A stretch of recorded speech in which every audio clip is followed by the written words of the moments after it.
एक आदमी को मछली काटते समय उसमें से सोने की अंगूठी मिलती है। वह इस अंगूठी को लेकर एक सोनार के पास जाता है। इस अंगूठी पर राजा का नाम लिखा होता है। वह मछली वाले को राजा के पास ले आता है। वह राजा से क्षमा मांगता है। राजा ध्यान से अंगूठी को देखता है। यह अंगूठी उसने अपनी पत्नी को दी थी, जिसे उसने एक दिन राजमहल से बाहर निकाल दिया था। राजा को अपनी गलती का एहसास हो जाता है। वह मछली वाले से माफी मांगता है और उसे सोने का उपहार देता है। राजा अपनी सारी सेना को अपनी रानी को ढूंढने में लगा देता है। राजा अपनी पत्नी की याद में इतना पागल हो जाता है कि उसकी तस्वीर को सच समझ बैठता है। स्वर्ग की रानी को राजा की हालत देखकर राजा पर तरस आ जाता है। वह देवता से इसकी रानी को जिंदा करने के लिए कहती है, लेकिन देवता कहते हैं कि यह राजा की कोई चाल है। जिस मछली ने शकुंतला की अंगूठी को निगल लिया था, एक दिन वह एक मछुआरे के जाल में आ फंसी।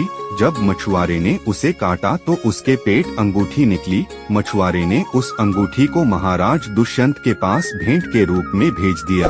अंगूठी को देखते ही महाराज को शकुंतला का स्मरण हो आया और वे अपने कृत्य पर पश्चाताप करने लगे। महाराज ने शकुंतला को बहुत ढूंढवाया, किंतु उसका पता नहीं चला। कुछ दिनों के बाद देवराज इंद्र के निमंत्रण पाकर देवासुर संग्राम में उनकी सहायता करने के लिए महाराज दुष्यंत इंद्र की नगरी अमरावती गए। संग्राम में विजय प्राप्त करने के पश्चात जब वे आकाश मार्ग से हस्तिनापुर लौट रहे थे तो मार्ग में उन्हें कश्यप ऋषि का आश्रम दृष्टिगत हुआ। ऐसे धार्मिक वीडियोस देखने के लिए हमारे चैनल राम भक्त हनुमान को सब्सक्राइब करना ना भूलें। अभी तक सब्सक्राइब किया कि नहीं मेरे भक्तों?